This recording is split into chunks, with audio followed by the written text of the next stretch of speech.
Yo, yo, yo, what's good, everyone? Welcome back to another episode. Sass and Forward Boys back in the building today. Hey, welcome back to the show. Our boy, our resident doctor, Dr. Esquire Day. What's good with you, my boy? Hey, what's up, man? Hey, I got 99 problems, but kicking the extra point instead of going for two ain't one of them. You heard me? Ah, Hey, oh, man, yeah.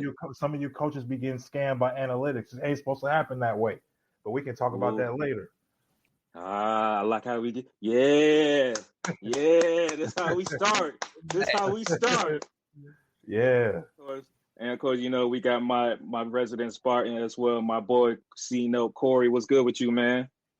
And then of course we got one of the greatest out of the 910. We got my boy BT. What's up, boy? I'm chilling, man. Hope y'all niggas doing good. Man, we doing well over here. We doing well.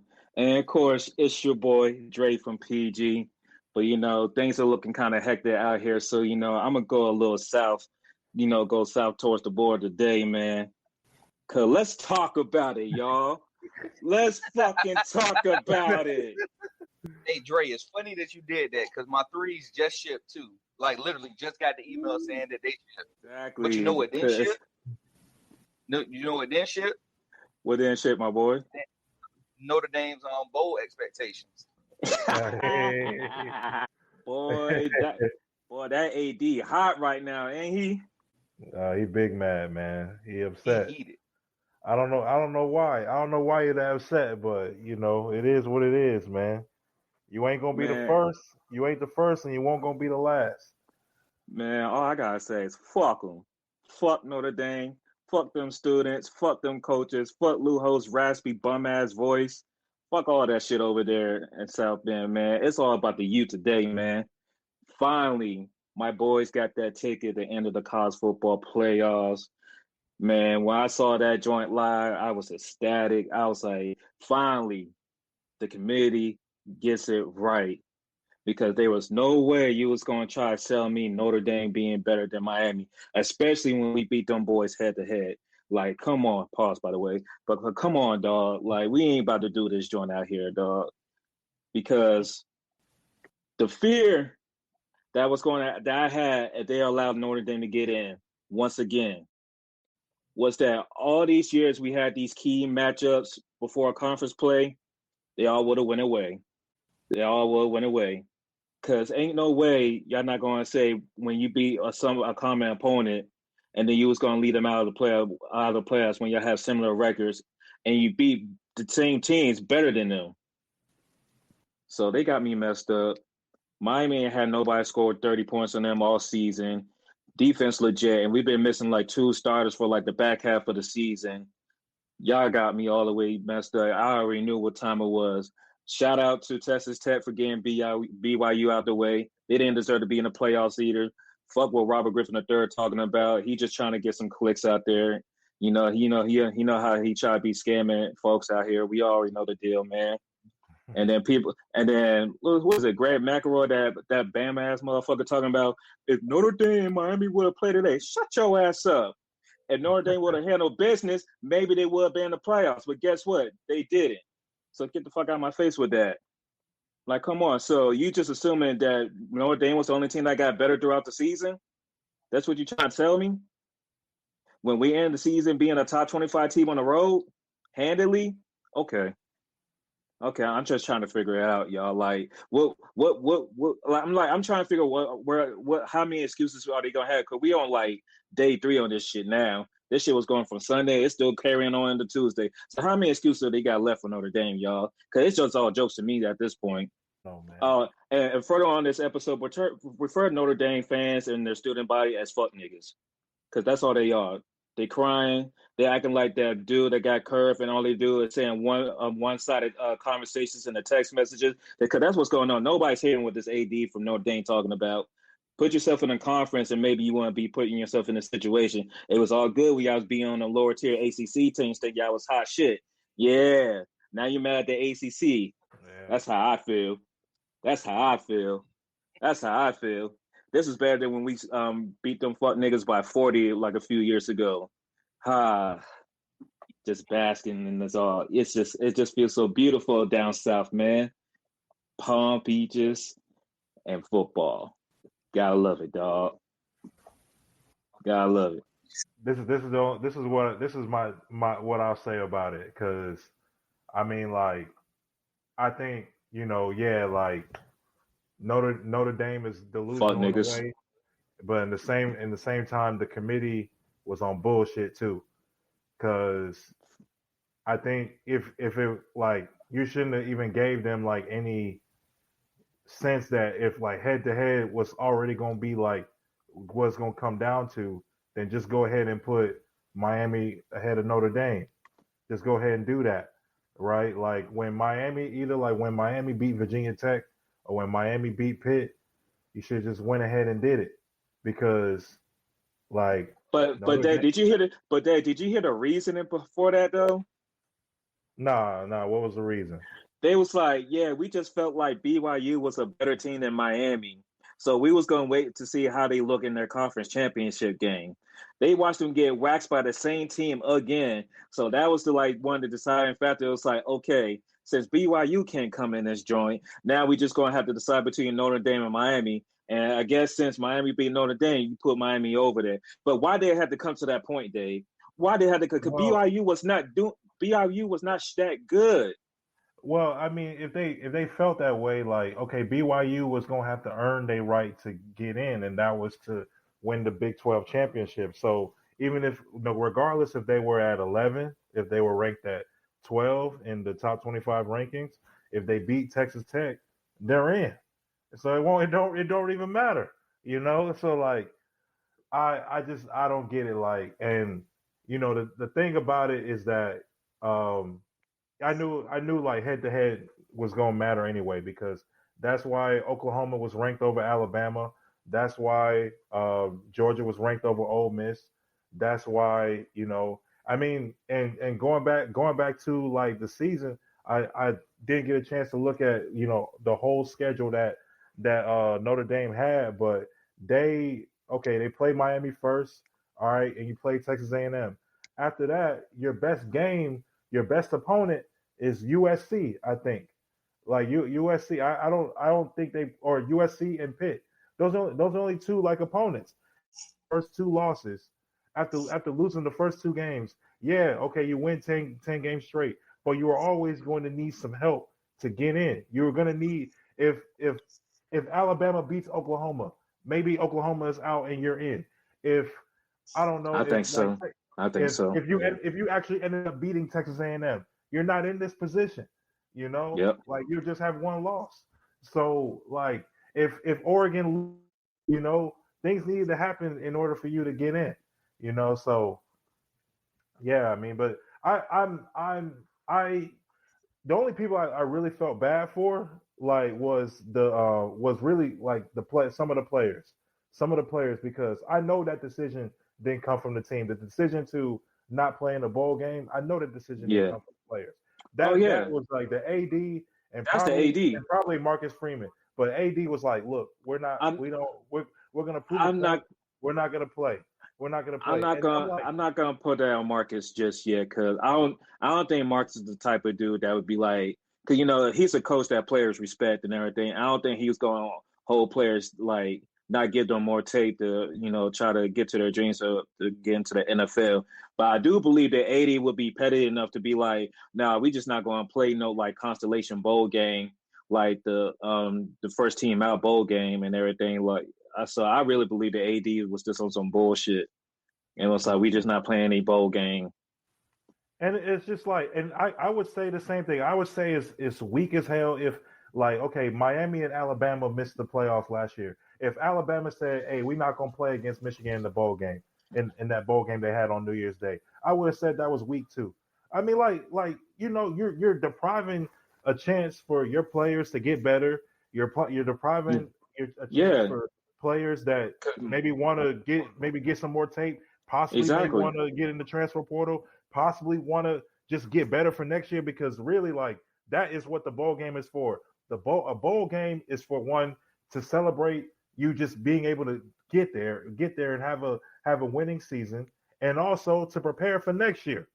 Like, the freshmen and sophomores that you want to come back, or you hope that you are kind of recruiting to come back, on your team because like with the transfer portal, some people might want to leave, and again, like people may want more tape so that they may eventually want to transfer. But that's the whole point of the bowl game, for you to get better. And if players don't want to play, then just sit out. People have been sitting out for years. Like people have been sitting out the bowl games for years. So players don't. If some players didn't want to play, then don't play. And to your point, Miami played their bowl game last year, and Cam Ward even played a half. A half, yeah. He didn't even have to. He didn't. I know he was going for the record, but he didn't even have to play that half of football because he had to prepare for the upcoming NFL draft. So he didn't even have to do that, but he did anyway. And then if you want to talk about a team that got hold, but they still play, my boy, I know they're the rivals, but Florida State. Everybody knows Florida State got a hold for going to that college football playoff, but they still went out there. Yeah, like Dave said, a lot of Bama sat out, and they took that as an advantage and say, this is why Florida State didn't deserve to be. No, over half the team say, we're not playing this joint because we just got better things to do because y'all just hold them. But at least the program was like, we just going to still show up and play this bowl game against Georgia because you know what? We want to get these kids the opportunity to play and put some tape on for the other coaches. You want to hit the portal, and we gotta see who we dealing with next year. That's what you do. That's what you do for the bowl games for. But and it's crazy because they're not even doing a bowl game this year, even though they were selected as a 5-7 team to participate. But I let T discuss that at another time. But I'm just saying, back then when that was really egregious, how you leave an undefeated conference championship team out the playoffs off of just like a quarterback situation, but you put Alabama in, who still got smoked anyway. But here. Miami, we in this bitch. We don't give a fuck about nobody else. The ACC try to hold us, we still made it. The committee try to hold us, we still made it. Bitch ass Notre Dame AD try to hold us, we still in this bitch, man. Fuck all y'all haters on the internet. I see y'all with y'all tweets talking about Miami don't deserve to be here, all this other shit. Look, man, I don't give a fuck. We in this bitch. Shout out to Bama for once. Y'all in this bitch because it helped Notre Dame not to get in this motherfucker either. So look, man, for once, we gonna be good today until we gotta see each other on that field. But till then, I'ma just let shit go. Except for Notre Dame. Fuck y'all niggas, man. Go join a conference if you're mad about it. That's all I gotta say, man. We can talk about matches if we want. Cause I saw that offensive tackle talking shit over at A&M. I was saying, all right, let's go. Let's get to it then. He said, my boy Ruben Bay ain't getting nowhere back there. I said, all right, but we see y'all December 20th. I think it should be a good game though. Yeah, shout out to James Madison. Shout out to I got them covering the spread against Oregon. What's the spread, dog? What's the spread? I have no idea. It could be 30, 40, 50 points. Hey, Dave. Come on, man. Hey, you gotta I don't care. You gotta respect the hate. I don't care what it is. They're covering it. Let what go, man. Let what go. Let what go. Nah. We prime time player when it comes to hate. Nah, but we got to stand by. We got to stand by our brothers in hate, bro. Like I support y'all hate for people. Y'all support my hate for people. We just got to stand with our brother on this one. The PTH, primetime hater. My man said that joint can say it could be a 45.5 spread. We going to get to that 44, my nigga. Yeah. Hey, I'm crying. I'm gonna lock it in, Dave. Bro. I'm gonna lock it in, son. I'm gonna lock it in, bro. Just for you, son. Let's get this bread. Let's get this bread, Dave. Man, I'm gonna find out. What's the spread on this shit, man? Damn. Golly, what's the spread, nigga? Well, yeah. Okay, they ain't got it out. Yeah, I was about to say it's too soon. All right. Whatever it is, I'm betting on it. They probably gonna wait until like the week of to put that joint up there. They're going to try to see if anybody got injuries over there to see if they're going to be playing the bowl game and all that other good stuff. So we wait and see. But pretty much everybody just locked in. Davis is taking James Madison to go against the spread. That he just locked that in. Yeah. So how you feel about fuck it? Let's go to the other mid-major. Let's go to Tulane. Tulane going to cover the spread too? Oh, okay. So that was intriguing because I think Ole Miss still gonna win the game, but it's gonna be closer than what people think. It's gonna be closer than what people think. I think Tulane gonna give them some problems at least for a half. But yeah, I mean, like Ole Miss gonna get one game, man. I mean, I know they like half of their coaching staff or whatever is gone now, but I feel like they just too talented, man. They gon' and at least they got their offensive coordinator calling plays. So they got all the coaching staff back on the offense. yeah, okay. And then who left on the defense? They got everybody on defense. Yeah, okay. So they gonna win. They gonna beat Tulane. Yeah, I feel like Tulane might keep it close for like maybe at least 2 quarters max, but then after that, Ole Miss will run away with it. Yeah, I see Ole Miss winning at least one playoff game. Okay, so we think Ole Miss getting Tulane out of here. We Dave just want James Madison to cover the spread, but are you still saying Oregon's going to just beat the brakes out of James Madison? Is it going to be by 2 touchdowns, Dave?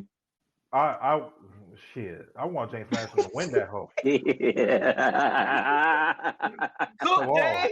I want James Madison to win that joint, man. I want this to be on some Appalachian State, Michigan type shit. Oh my God! Like, I want James Madison to win that joint, man.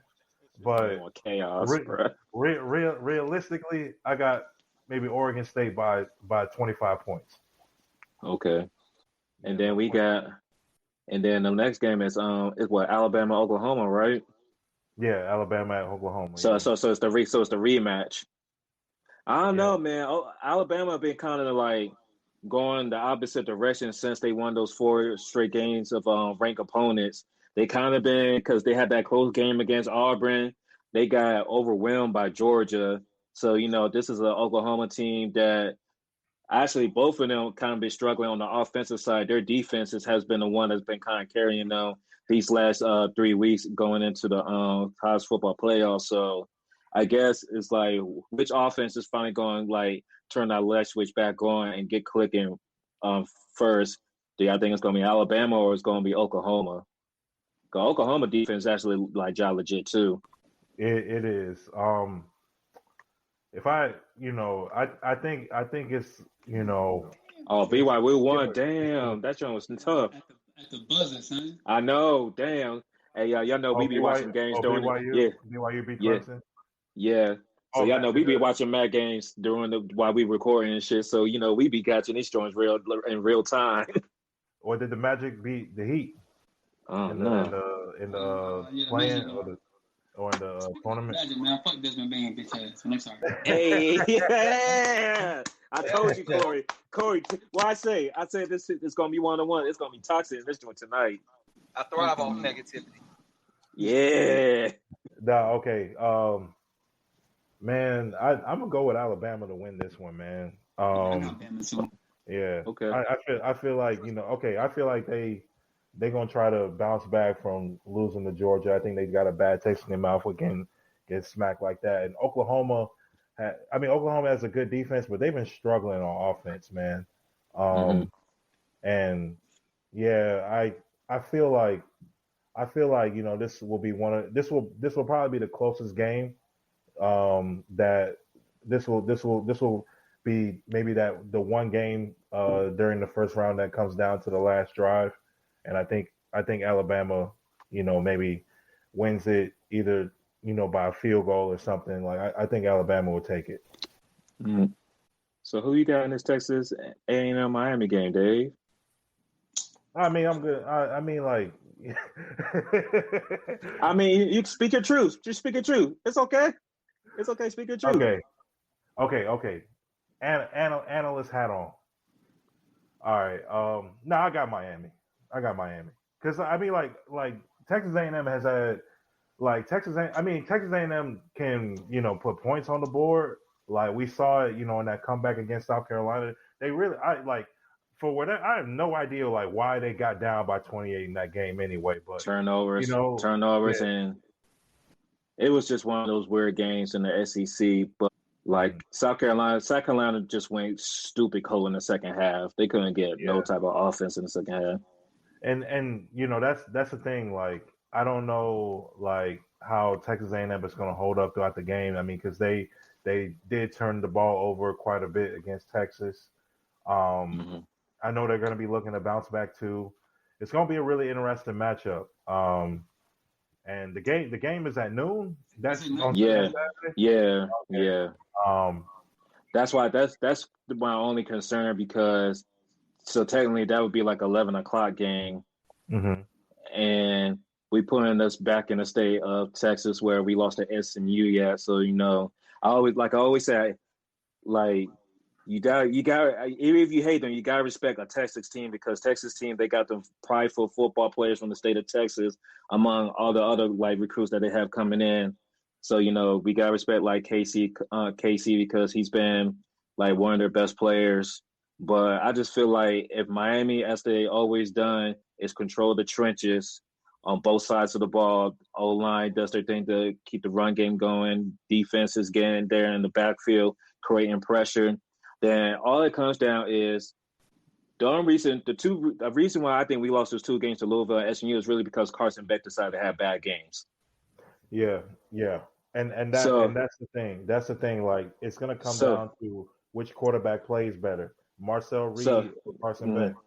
So if Carson Beck doesn't like limit his turnovers, don't have bad turnovers, like have a turnover on our side of the field or anything like that, or has like like he just does something like stupid, then I think we'd be good because we shown that we just overwhelm opponents throughout the game, especially when we get to that third quarter.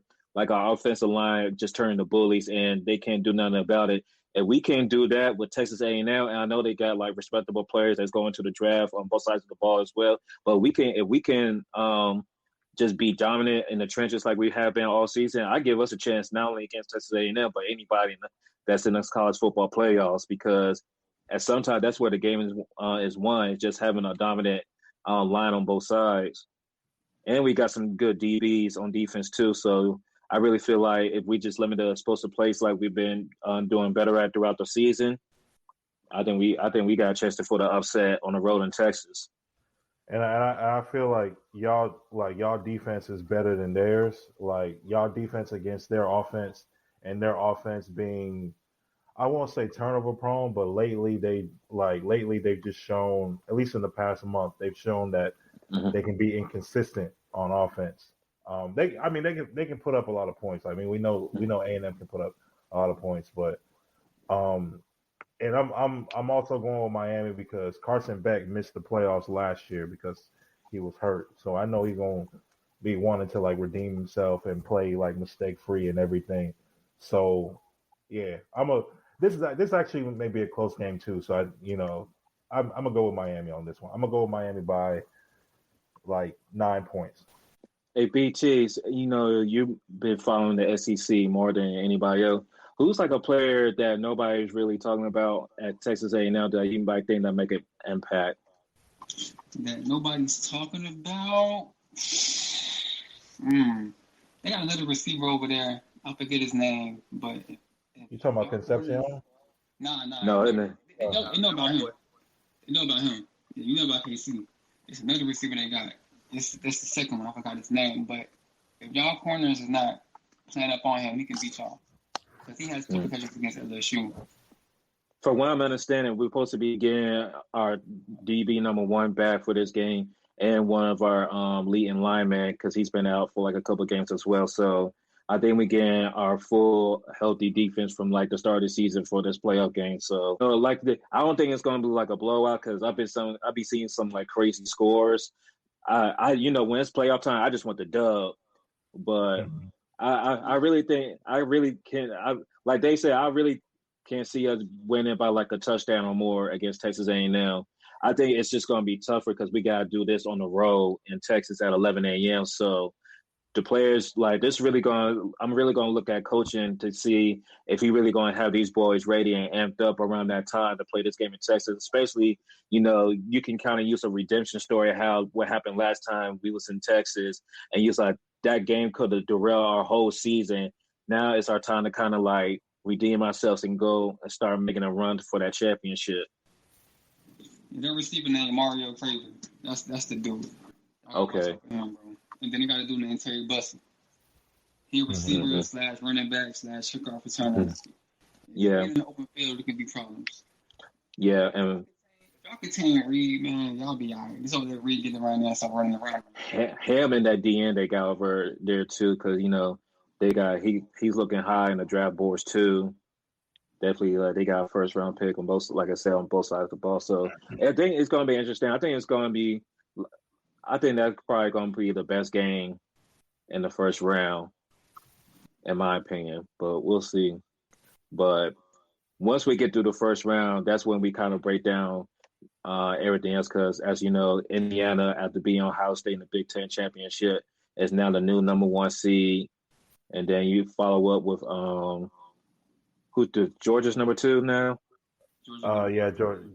Georgia's 2. Ohio State number 2 and Georgia number 3. Okay, so they just flip. Okay, Ohio State 2, Georgia 3, Texas Tech 4.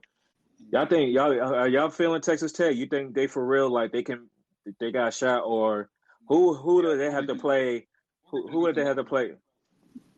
They would have to play Oregon or James Madison. Yeah.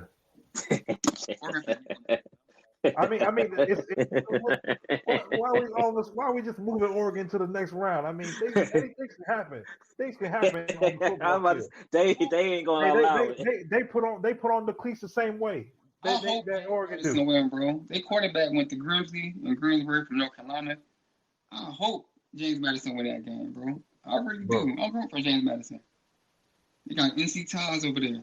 Let's get it. Yeah. But I know realistically, who the more talented team is. But no, I think Texas Tech has a chance to get, to really, I think they have a chance to get to the national championship. I really do. Because that defense be flying around like crazy. That linebacker go crazy. Yeah, that dude, like Romel Height and Roberts. Yeah. Them dudes go crazy. Yeah. But yeah, they just be flying around. Yeah, I saw them a few times. Like, yeah, I saw them against, I think, like maybe Houston, or I saw them against Arizona State, and twice against BYU. But yeah, I mean, I feel like against the Oregon team and potentially, and then possibly against Indiana. Like, yeah, like they can get to the national championship. I really think so. Okay. It's possible. All right. Well, before we can even think about that, we're going to see if James Madison can do David Sala and pull off the upset, so he can go back in the studio. I know he cooking up something for somebody's downfall. So we just gonna have to wait and see when that's gonna happen. Yeah, y'all know how Dave is with his hate. He gonna hate Oregon all the way to the national championship. Oh, bro, the Pacers journey was crazy, but it was hilarious. It was stressful. It was stressful as hell. Boy, that joint Larry came down to the last fucking game of the season, bro. Oh man! And then Halliburton came out here in 3. He hit 3 threes in a row. I was like, man, fuck.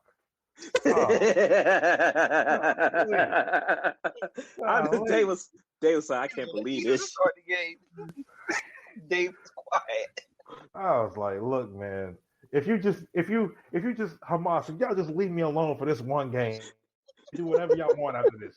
Y'all can do whatever y'all want after this, bro. Like, come on, man. I needed OKC to win that championship.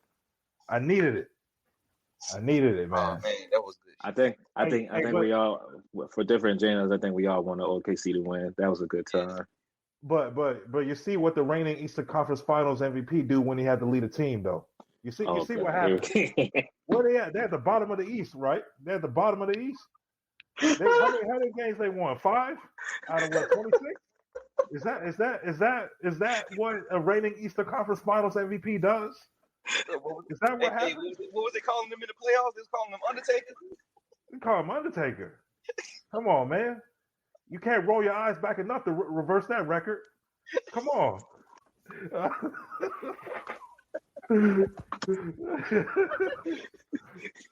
Hey, man. Giannis hit a game winner on you. the notorious BI3 hit a game winner on you. Come on, man. In your old crib. In your old crib. He hit a game winner on you. That ain't his crib no more. Yeah. Oh, well. Shit, fuck it. While we here, since we're on NBA, man, let's fucking talk about it, bro. Yeah. You got it, dog. You got it. Hey, man, the Los Angeles Clippers has to be the worst franchise in American sports history, bro. Only the Clippers only the Clippers can have a season worse than what we saw with the Phoenix Suns have last year. And we all know how much of a debacle that was.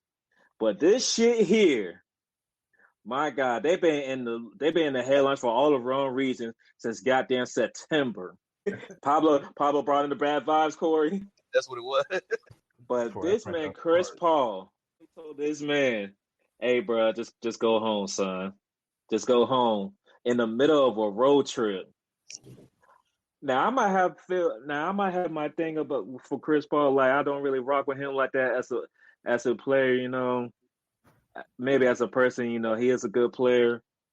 But damn, what the fuck was going on behind there to make y'all have to stand for him like that? Because once again, a person that was trying to give the Clippers any type of culture, any type of identity, y'all just shipped him out like he wasn't shit. He got an Steve. insane. The Clippers just ain't shit, man. Nah, they on bullshit, man. They on bullshit. But I mean, like I knew shit wasn't gonna go well, bro. Because I was like, bro, like the way shit ended in Houston with Chris Paul and James Harden, I was like, it ain't gonna work. It ain't gonna work. And Bradley Beal has been on bullshit, so that's a double whammy right there. Like it's gonna be a bullshit, and then Kawhi is only gonna play like half the season. So a third. What was it that somebody said? They said Chris Paul knew where they was burying the trees. Yeah. and they tried to blame. They tried to say they sent Chris Paul home because on the one game on the road trip, Kawhi came back in the game off of having sitting out a whole quarter or whatever, and Klay Thompson was giving him buckets, and so he said, hey, like we should probably just switch that defensive assignment until Kawhi's like readjusted in the game. And I guess like Jeff Van Gundy said, like, look, like here, I know things were different when you first were here, but that's not how we do things here.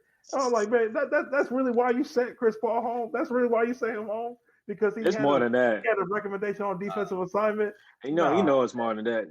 You know it's more than that because we all know that Chris Paul has that personality. Like he's vocal.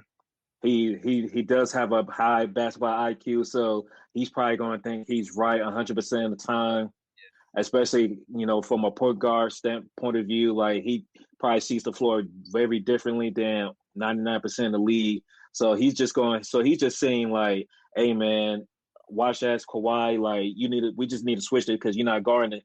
And probably at this point in his career, it's like, we're not trying to hear this shit, old man, even though the team is old as fuck. So, Yeah.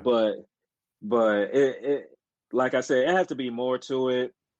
I mean, there's the video surfaced that he was talking to Ty Lue's wife in the tunnel. I mean, we know what a certain rapper said about Chris Paul once upon a time on Twitter. I think he's telling the truth. When has he ever told a lie? It might have been crazy, but when has Kanye ever told a lie? Somebody tell me, when has Kanye ever told a lie? I just want to know. It might be some obscene shit, but when has Kanye ever tell a lie? Stay with us. We'll be right back. Hey guys, we're taking a quick break in the episode to present an ad for Alpha Progression. If you're serious about building muscle and tired of the gimmicks, check out the Alpha Progression app. It's no BS, just science-backed training designed by real lifters and competitive bodybuilders. Alpha Progression has already been named the App of the Day by Apple twice, and it's the top-rated fitness app in Germany, now making waves worldwide. What sets this app apart? First, the intuitive workout logger. It's powerful enough for seasoned lifters, but simple enough for beginners to jump right in. Then there's the AI-powered plan generator. It customizes workouts from scratch based on your goals and equipment with over 1,000 trillion input combinations. Quality-wise, this app has workout plans that measure up to the best personal trainers in the world. And it doesn't stop there. Their progression algorithm gives you exact weight and rep suggestions based on your performance, so you're always improving and never plateauing.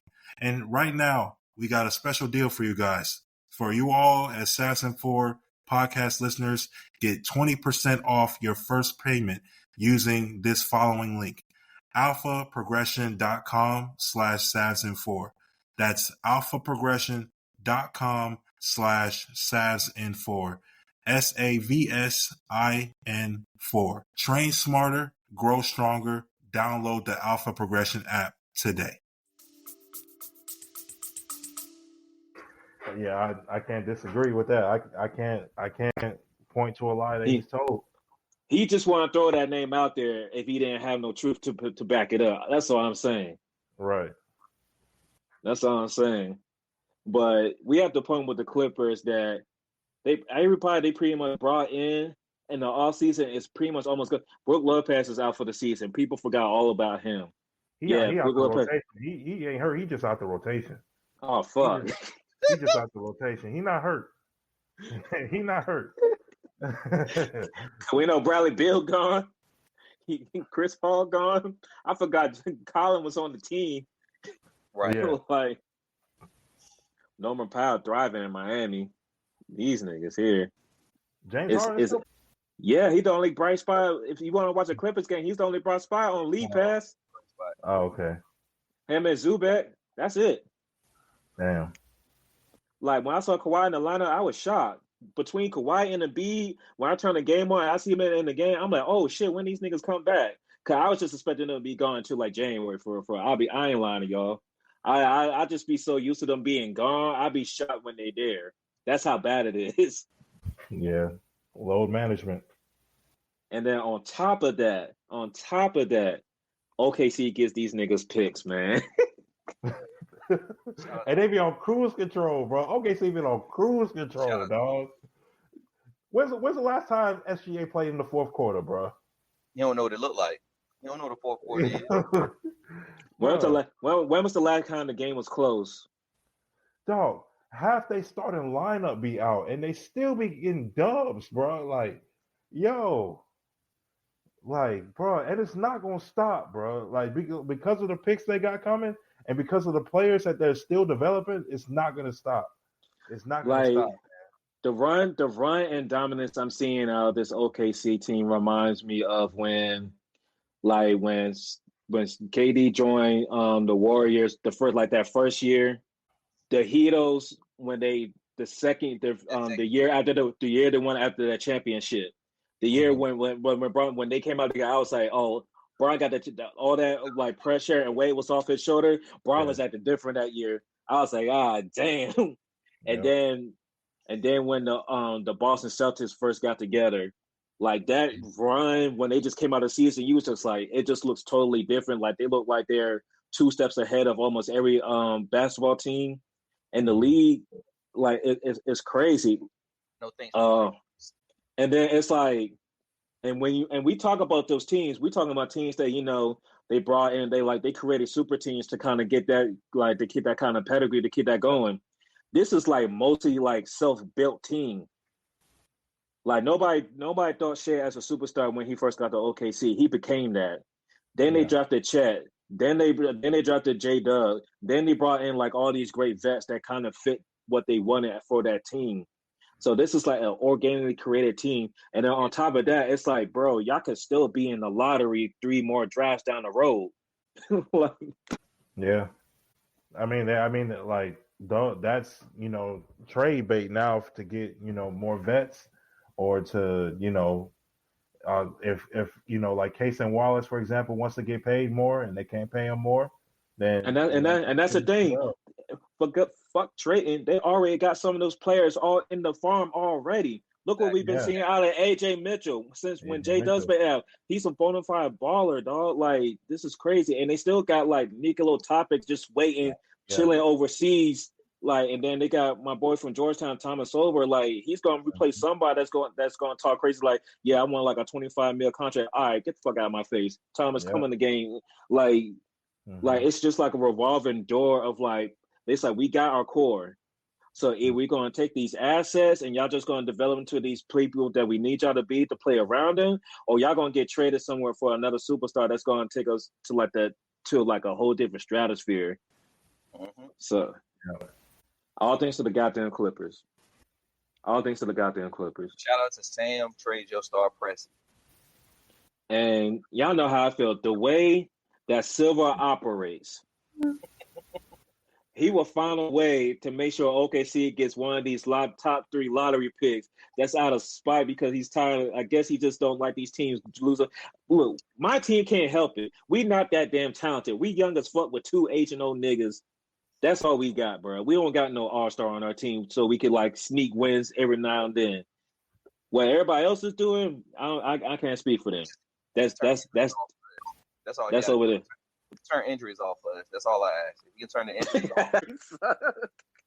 Turn the injuries off. You wish it was 2K. You wish it was 2K, huh? Corey's sick of this shit. Corey's sick of this shit. Corey's sick of this shit. Man, revamp the whole medical staff, man. Yeah, I'm seeing day-to-day more than starting lineup. Like, what's up? Golly.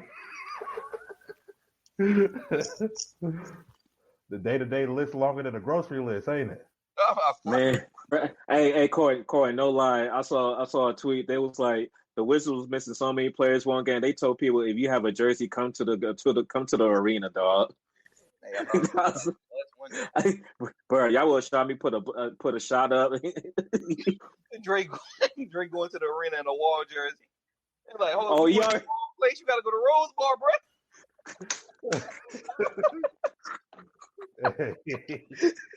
Hey yo. Yeah. Hey. Hey, you're a fool. So, but yeah, the Clippers is bad, man. Clippers is bad. You feel bad for the Clippers, BT? Hell no. Fuck them niggas, man. Yeah, man. Make room. Make Break it up. Yeah, man. But nah, shout out to T. Lou. I fuck with T. Lou, man. But no, T. Lou just gotta go, man. Yeah. Look, Ty Lue just gotta go, man. And it's sad because he's not, to me, he was never the problem. He was never. It's hard to be great when your star player is always out. And then at the time, Paul George, who was your second place player, he damn near out half the time, just like Kawhi and shit. Move Billy Donovan, fire him, bring in Ty Lue. I would love to see him in Chicago. Yeah, I mean, they was cooking at the beginning of the season. I mean, I don't know what happened. Billy Donovan, that's what happened. The Chicago Bulls realized that they wasn't that nice. Came down to earth. Real quick. Yeah. Shout out to Matas Buzelis, though. Free Kobe. So it's backwards. But yeah, it's tough for the Clippers, man. I'm praying that, I don't know, man, but we're asking James Harden to carry a team out of the basement with just Zubac. That's man. We just gonna have to see. Make room. Make room, man. It's all time now scoring. He has, but you know what Kendrick said? It's not enough. It's not enough. It's not enough. What year is this for James Harden? Like year 15 or something? Year 15 or year 16? 16 just go ahead and get them stats. Yeah, the goal is the Hall of Fame now. I gonna hold you. I was just shocked to see him get the top 10. I was like, damn, already? Like, shit. I'm like, oh, damn, James. But the Houston days, man, he was cooking niggas, so. No, he wasn't. No, Houston numbers was stupid video game numbers. I ain't gonna hold you. So. It was some 60 pieces in there. It was a few 60 pieces in there. And there were a lot of like 45, 10, and 9s that were sprinkled up in there. That ones that felt like triple doubles, but they weren't statistically triple doubles. Man, outside he's scoring enough points to offset they add another assist, bro. Like it evens out in my books. So like I ain't gonna hold you. And James was hoping in Houston. That was a different nigga back then. It was. was. So I seen this post, right? Y'all might have seen it too, but it's on Instagram. Who was like the better player overall? Like, take statistics out, take accomplishments out. Who was this the best player? It was James Harden. It was Steph Curry. It was Kyrie Irving. I forgot who the fourth one was, but it was a point guard too. In that same little era. Yeah, I forgot. Like, was it Russ? Was it Dame? It was Dame. Okay. It was like ranked them fourth. In the same era. That's Yeah, great. like who do y'all think like the better baller is out of all four of them? Like rank them four right there. Are we talking like pound for pound baller or just like NBA, like how they play in it? Just pound for pound hooper. That's what it said. It said who was the best baller out of these four? Rank these four. Shit. That's a tough one, dog. Y'all know who I want to say, but That's a tough one, bro. I ain't even gonna hold you, bros. If Russ was on that joint, that'd be my pick. I ain't even gonna hold y'all. Well, shit, take Dame off and pick Russian. I think, hey, that's fair. That's fair. if you take Dame off and put Russ in, I gotta say Russ. and people gonna be like, Dre, how the fuck, like, because we just say how James, like, we had to, when KD left the Thunder, right? We literally saw what Russ was. Like, James Harden was getting triple doubles, right? Russ was averaging them hoes. Yeah. It wasn't like a one-off year thing. He did that bitch 4 years straight. Mm-hmm. That first year That's without a point guard. KD, it was a one-man show, dog. It was. Yeah. And like he was hitting from three. He was playing defense. He was like at 10. Like the man had a 20-20-20 game. Like for Nipsey, like, and I understand if a lot of people want to paint James Harden over Westbrook. I understand. I'm just saying for what I saw, because also outside like the 1 year Paul George was like a top 3 MVP candidate. Like once KD left, like Russ was really like on his own most of that time. James Harden at least had like Chris Paul. He did have like Westbrook come to Houston after the Chris Paul thing, and then he went and left and joined Brooklyn and stuff like that. But Russ, like outside PG, that was like in and out, and then he had that bad moment in the playoffs where Dame hit that clutch shot over him to end the series. I'm like, Russ was just out here just being a tenacious dog, son. Like, yeah, Russ was cooking niggas, man. That first triple-double year was special. It was. Cause he had like buzzer beaters, game winners, like clutch moments. Like Russ, that was peak Russ right there. That first year he averaged a triple double. Like when he was like, "Oh, yeah, I'm gonna prove myself." That nigga was him. They give him the MVP. That's what it was. Cause like we're gonna be real. Like he had the 6th seed, so normally they wouldn't have given him the MVP on a with a team like that. But no, it was hard to deny what he was doing that We year. cannot deny that shit, dog. It was so crazy that whenever Russ, like I remember in the playoffs that year, Russ would sit on the bench and the team would just give up the lead like right away. Like, because it was just a one man show. I gotta go back and look at his plus minus. I know his plus minus had to be off the charts. Yeah, back in 2017, yeah. But to your point, again, I'm going Russ, but to me, if we talk on pure talent, James Harden was that one out of that original list you see, because Curry is a top 10 player all time, arguably in the NBA because of his accomplishment, best shooter ever and everything. But if we just asking the question of just straight talent, what James Harden was doing on the offensive side of the ball, he was giving you the 3-point shot. He was giving you the midi. He's one of the reasons why. If we want to talk about people that influence the game like LeBron, Steph Curry, we low-key got to add James Harden in there too, because it might be a negative influence, but the way these kids grow up just trying to dribble in between the legs and trying to over dribble to get into the shot, they got that from James Harden. Hey, bro, them days on Houston James Harden days, man, them shits was special, bro. I'm not gonna front.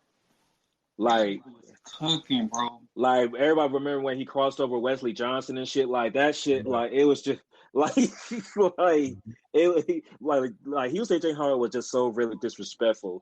But I just like we gotta remember like Russell Westbrook was really him out there, and for a good man, the park was it was like if you want to say 1A, 2A, 1A, 1B, whatever. Like honestly, but my president of James Harden was Houston. James Harden was that 13 is going to be in the Raptors one day. I tell you that.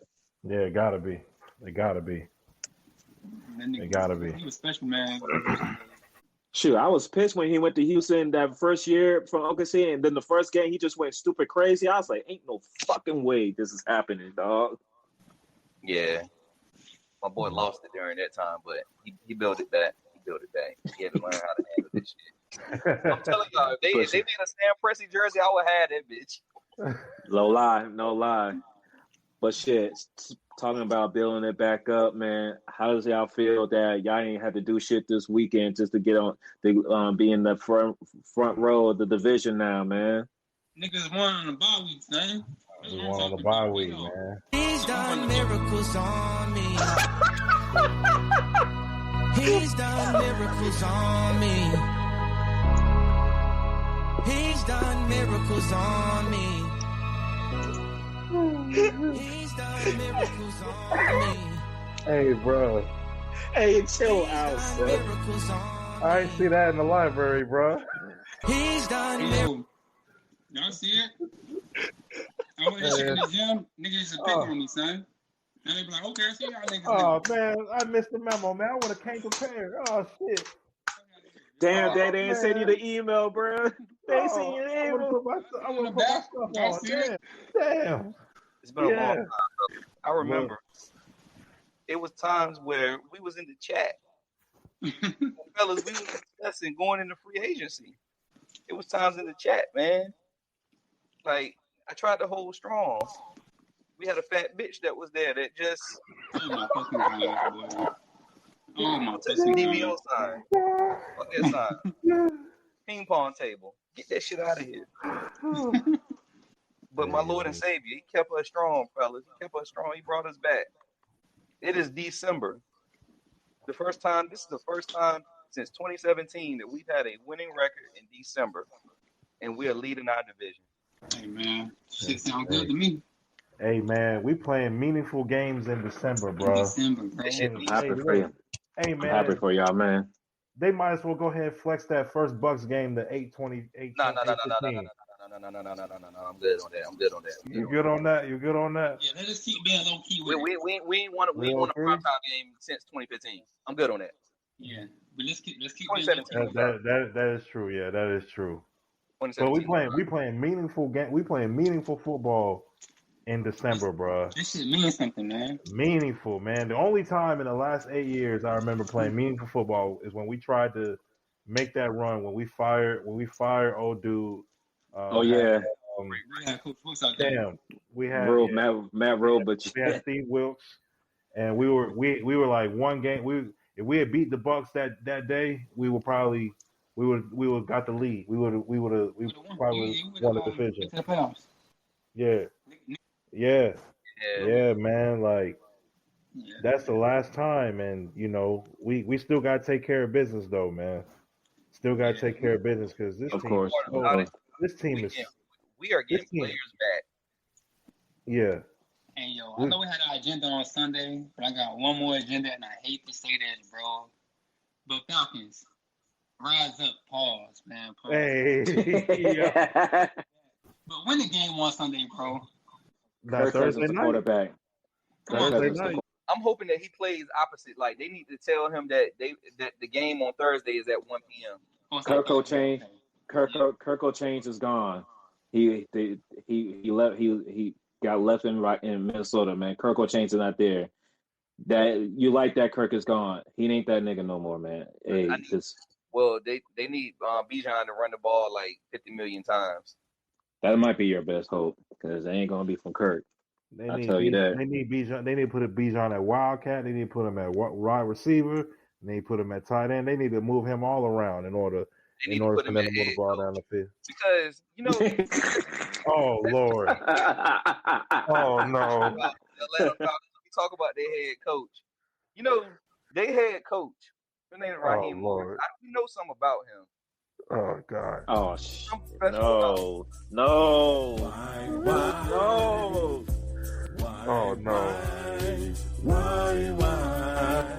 Oh no. Why?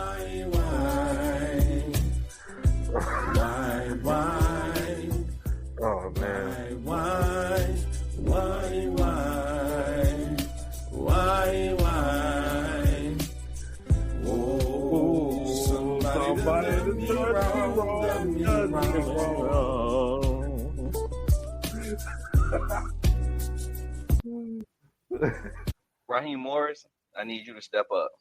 Keep your job one more week. That's all I ask. Thanks, man. Do that. Do that, man. Do that. You can go home and be happy to your wife. Hey, chill, Dave. I watched that documentary, dog. Shout out to Lil Rod, man. Lil Rod had a crazy ass story, dog. You know me. Hey, Corey, I know you don't want to watch it, but just go to the episode 4 and watch the first 20 minutes. You just need to hear this nigga Lil Rod story, bro. That nigga Lil Rod had me geeked. I heard it. He was like, nah. I've heard about this shit. Like, it was sometimes I would wake up. Like, I'm not gonna go any further what he said, but that's like I'll wake up sometimes and hell no. Filthy. And he was still coming back. So you like that shit. Filthy, yeah, real filthy, like how Kansas City been playing lately. Yeah, that's filthy. Real filthy. It's this era, dynasty era, this first Patty. Is it over for them? Because I don't know, man. They like I said, Kansas City don't got the juice no more, man. Hey, man, Patrick Mahomes is unplayable in fantasy football, man. He's unplayable. They got some decisions. He won me a championship. Yeah, back in 2017 and 18, Patty was cooking for the kid. Boy, I ain't gonna hold you. He is unplayable, man. I think this version of the Chiefs, that shit over. Patty on 30 though, so Patty probably got nothing to run to him. But this version right now of the Chiefs, it's over for them, bro. I'm gonna tell you what the issue is. They let Taylor Swift come in there and just suck the blackness out of Travis Kelce. We should have known. It all started then. Yeah, it all started then. When he was out here with the resisting arrest mustache on, we should have known something was up. It was over. It was over, yo, for real. Like she did a ritual at that first Super Bowl against the Eagles, and like I guess I don't know what happened, but it was just like the clouds opened up or something, and then she it was like a portal, and she just absorbed all like the devil magic energy from the Kansas City Chiefs. So she's getting prepared for this like next album run because she just released some music, right? Something like that. I'm not telling the Swifties, don't come for me. I'm not a fan. I respect her craft. Don't come with me. I don't listen to her music unless it's on the radio. I don't know when her music drops. Corey, you might know better than me. Does she got new music? I have no idea. Okay. Cause you know how. Matter of fact, Sweeties, come in the comment box. Shit, give us some money. Fuck that. Come over here. Half of y'all probably ugly anyway. Yeah, I said it. Oh man. But yeah, she definitely took the magic out of the Kansas City. She took the juice. She got the juice now. Cause it's short in Kansas City. Patty been playing outside last game. I know, Dave. I'm sorry for your fantasy team, man. But he's been the only constant good thing out of Kansas City this year. Hell, even the toxic masculinity kicker out here missing extra points and shit. That's how you know it's bad. Like he missing kicks. I was like, oh yeah. They're gonna have to put him in the kitchen. Yo.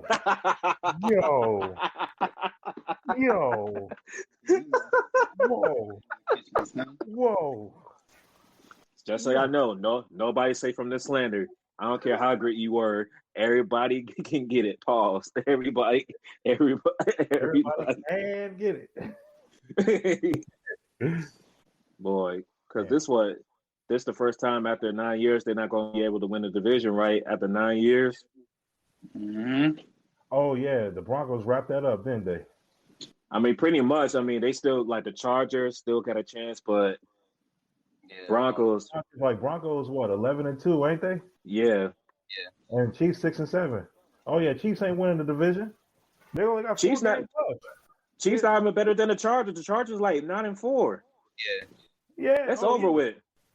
It's done. They're not even going. Dave, they're not going to make a playoff, son. I'm just letting Kansas City Chiefs fans know right now. I know this is new to y'all. I know this is new because y'all used to go into the AFC Championship at least every year. But I'm telling y'all right now, Y'all playoff dreams, just go ahead and throw them away. Just throw that away. I feel like because Daniel Jones got hurt for the Colts, like I feel like they gonna kind of move out the way, but at the same time, for Houston's moving up. For Houston, and then, for Houston. But you got Houston. I think Houston and Jacksonville. Oh, actually, Houston is one game behind Jacksonville, and Jacksonville's 9-4. Houston's 8-5. Yeah. So, yeah. But then you also got the tiebreaker with the Buffalo Bills because right now the Patriots are winning that division. Patriots winning the division, yeah. Okay. So that's a tie. So you got a tiebreak. Buffalo Bills got a tiebreaker over them. As of right now, the Chargers got the tiebreaker over them because they beat them earlier in the season. The Houston Texans got a tiebreaker over them because they beat them earlier in the season. The Jacksonville Jaguars has a tiebreaker over them because being them early in the season. So they literally have all the worst case scenario, and they're 6-7. So you need to run a table and hope for 4 teams to fall all the way out. You might get the Colts, but the Colts is going to get replaced more than likely by the Houston Texans. Yeah, they are.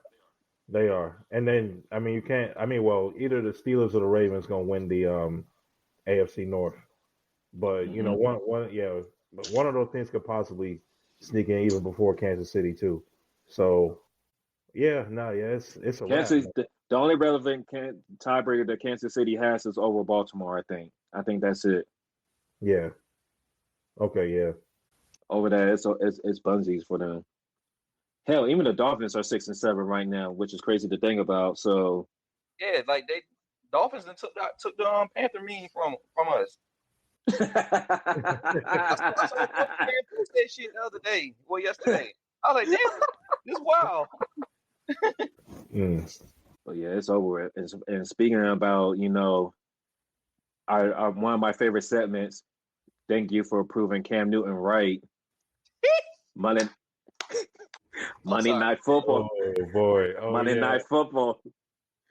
For anybody that had Jalen Hurts as your starting quarterback in fantasy football yesterday, if it was close before he played, I'm sorry for you. I really feel sorry for you. I need every Eagles fan to step up. I need Gilly the Kid to step up. Like anyone who has had something to say negative about Cameron Jarrell New over the past 6 to 7 months, I need to talk to y'all real quick because y'all told me this man was better than Cam Newton. This is his peak, right? He just won a Super Bowl. He's in the prime of his career. I thought they said he was a top 5 quarterback. They said he was all of this stuff, blah, blah, blah, this, that, and the third. Only thing Cam Newton said was they don't ask you to lead the team. And they don't. He didn't say anything disrespectful about him. This man just went out here and shit the bed. 4 turnovers is crazy. 5. 5 turnovers is crazy. I was getting he had two of them in one play. He did the impossible, Corey. He did the impossible. Okay, so people that follow, because you're talking about a negative 4-point play, depending if you do regular, stats in fantasy football. Because interception is usually negative 2 points. I know in my league it's negative 2, and then fumble it can go from negative 2 to negative 4. So at minimum, in one play, one series, he gave you like at least negative 4 points. Damn. Shit sad. Hey, who said that Jalen Hurts is Justin Fields around a bunch of Ferraris? Is it a T or Trav? Hey. Trav good for Justin Fields slander. Anything had to do with Chicago. He gonna. But nah, man, this Eagles team, it just reminded me of what they was doing like a couple of years ago. They came out hot, they was undefeated, but that second half of the season, they just slowly but surely, they just been tricking off games. And it's like y'all really giving the Dallas Cowboys a chance to make it to the playoffs by winning this division.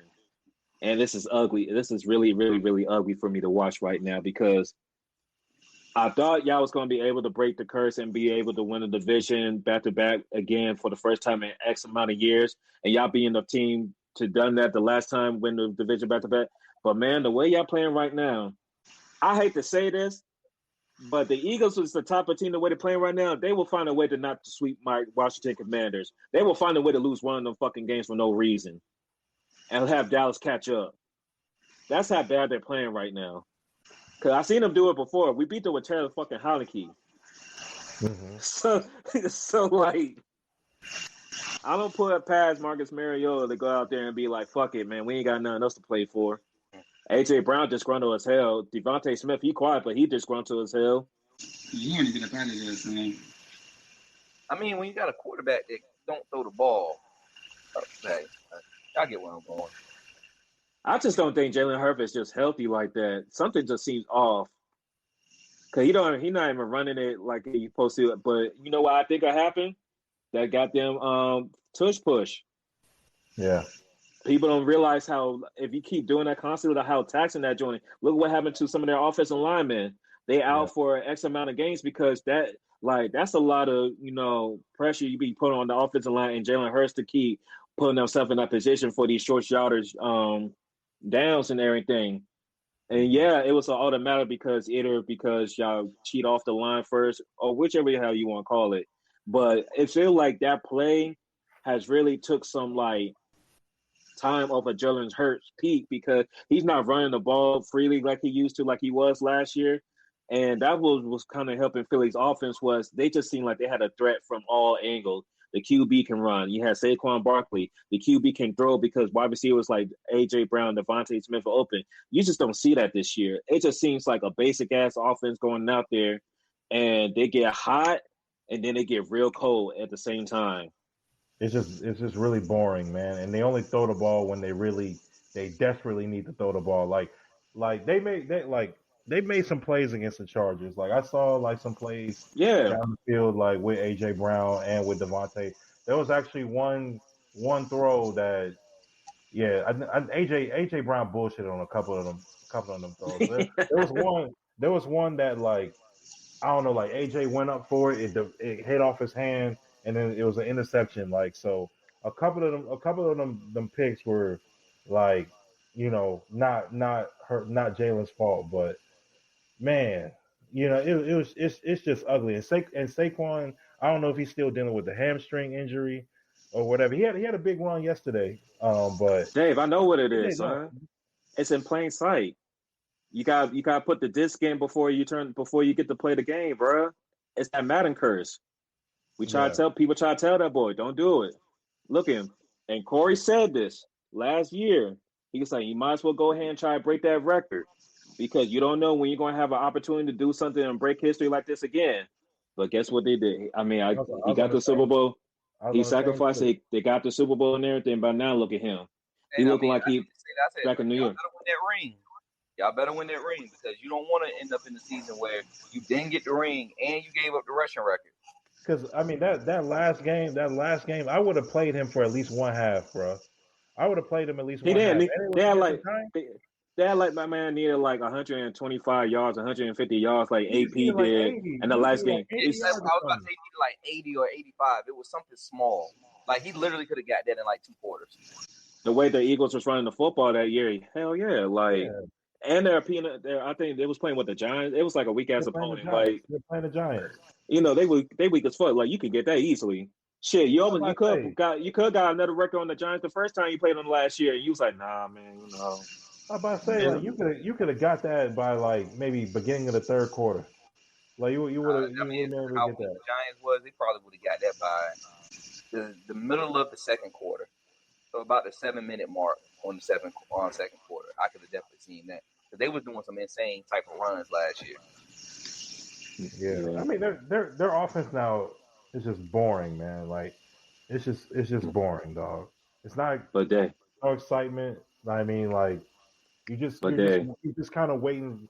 You're just kind of waiting for this. Like they're keeping it together, and like this has been the team when there's been a lot of chatter about them going on in the week, they've been able to respond, in a big way. Eventually, the next week, I won't be surprised if they smack the Raiders because it's the Raiders this upcoming Sunday. But it's just like you're just kind of waiting for this to fall apart.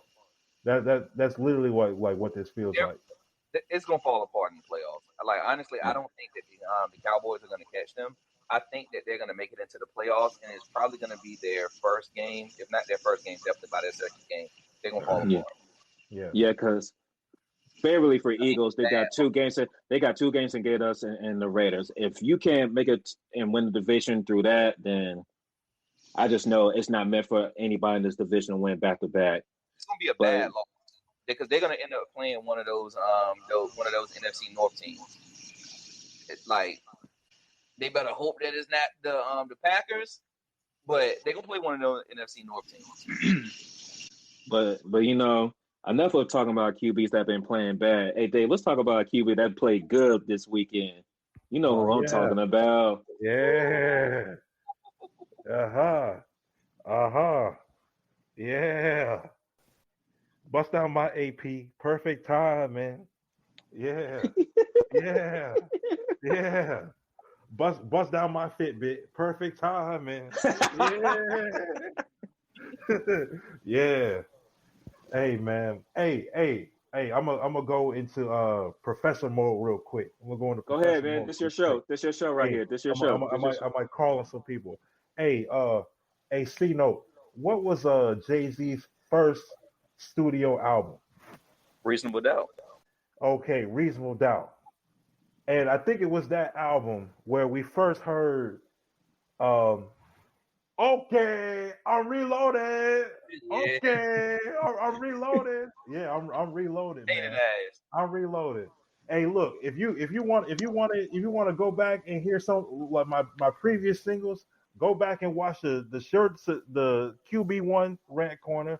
Go back to one of the last episodes we did where I dropped the Clips beat. And shout out to the Clips. I appreciate y'all. Let me hold them beats. We don't own the rights to the music. We don't own the rights to the music. Clips are real. On everything I love, we don't own the rights to the music. I put that on everything. The clips are real ones. The clips are real ones. Yeah, take that for data, YouTube. Take that for data.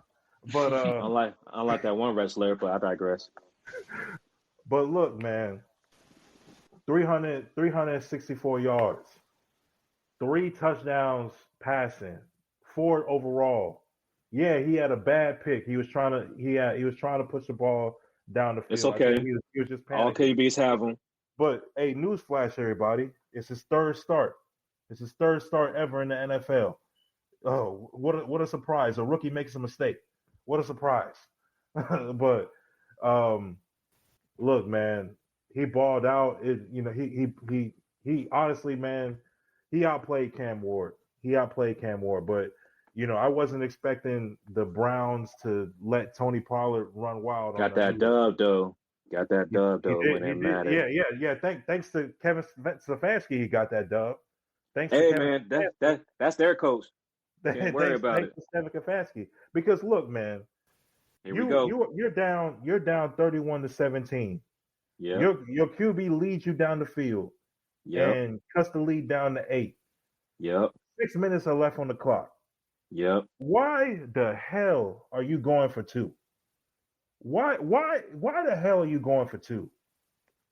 It wasn't like you just kicked the field goal on the previous drive. Like on the last time you scored, you just kicked the field goal. It wasn't because of the weather. Yeah, I know it was snowing a little bit, but it was not because of the weather or because it was too windy. Why are you going for 2? Because you do that, you're doing that, and then you don't get it. Now you have to go for 2 at like when you're trying to tie the game. When you could have just cut it down to 7. All right, let our defense get a stop and give us another chance to go down the field, which is what happened. The defense got to stop. Shedeur goes back down the field again. And did you see? Hey man, the touch that Shedeur had on some of these throws, man. The touch, the ability, the best ability a quarterback can have, other than availability, is being able to put the ball in a place in which the receiver and only the receiver can get it. There was a touchdown pass to Harold Fanning in like the left end of the end zone, where he caught it. It was just like drop right in the bucket. There were actually a couple plays like that. But the Jerry Jeudy that went for 60 yards, yeah, man.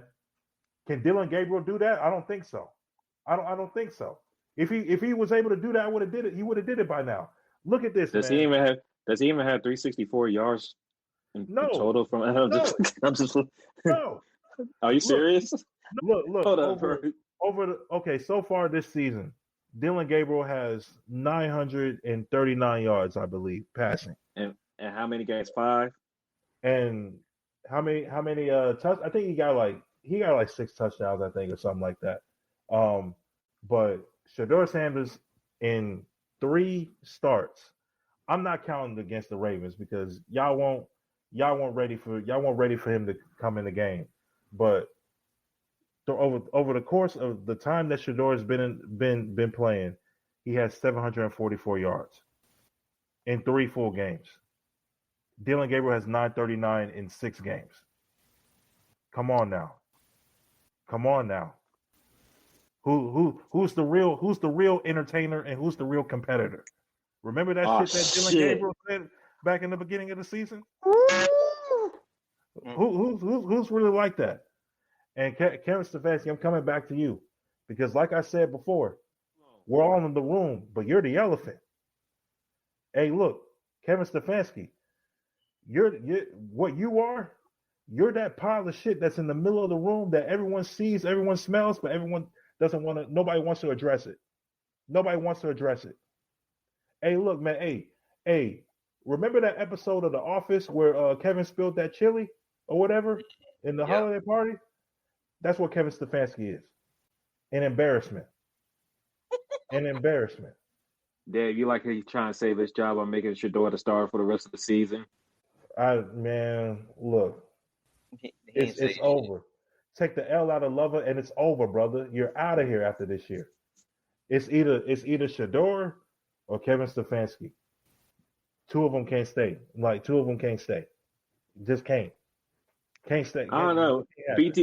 BT, let me ask, can you see a scenario where the Browns just ship Shedeur somewhere? Anything possible with the Browns, man.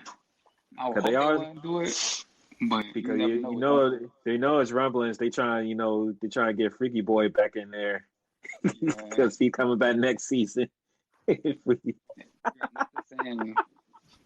Hey, South Carolina, just different, dog. All they know is guns and buns. That's it, man. Yeah, but now, like drafting a quarterback is out the window. So, like next year you're gonna have Watson, Shedeur, and Gabriel. Two guys like Shedeur and Gabriel can't stay on the same team, bro, because they in the same part of their career. Like somebody has to move on. And if you don't, look, man, I'm not saying this because Shedeur is my guy, but look, bro, what other hope at quarterback do you have? Honestly, do y'all think they're gonna use Shedeur as trade bait? That's what I'm saying. Like, but you know what the problem is? They're gonna try to see if he does very well, they can get maybe a 2 and a 3 out of this. Nah, you're still not gonna get no higher than like a 4. Because because the way how y'all mismanaged and treated him throughout this year to make an example out of him, I'm not about to give you premium picks for something that you didn't cherish. Exactly. Mm-hmm. So don't expect me to give you I'm about to give you like a high 2, maybe, and throw in a couple of 3s for Shedeur. Nah, y'all got him in the 5th round. I give you a 4th. The highest I go might be the lowest of the 3rd round picks in a 4th round. That's as high as I'm going. But outside of that, you better be taking this 4th pick for Shedeur because you should have drafted him in the 1st fucking round like we've been telling you. Mm-hmm. Should have. Because the Raiders should have done it. The Browns should have done it. But go off though. And it's crazy. Like former coaches in the league were saying that this whole situation wouldn't have happened. Like if Antonio Pierce was still coaching the Raiders, like they wouldn't have. Yeah. They may have skipped out on him one time. But they would have definitely got him in the 2nd round. They would have circled back and got him because they liked what they saw on tape. They liked everything. Like I'm sure the interview wasn't that bad. Tom Brady was his mentor. Yeah, and now you see Geno Smith ain't gonna be it. How many years is this deal? 3 years? You're gonna need a new quarterback soon. So, Look, Gino may need to start writing back, y'all. I'm just saying. Yeah, it's over. It's done. He may need It's to start done. writing them. He may need to start writing back. Yeah, man. All that reading rainbow, I ain't writing back. Hey, look, take a look. It's in the book. Reading rainbow. Go ahead, write back, bro. Hey man, you're a fool, Dave. I'm just saying, man. But yeah, like I said last episode, man, you know, we coming down to the wire in these playoff races in the NFL, AFC getting crazy, NFC getting crazy. I think we are officially done with all the bye weeks, so now it's money time. Everybody got 4 games left.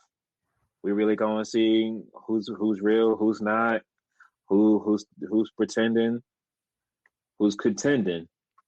Mm-hmm. So wait and see. We're gonna be tuned in. Bowl season coming up. NFL playoffs is coming up soon.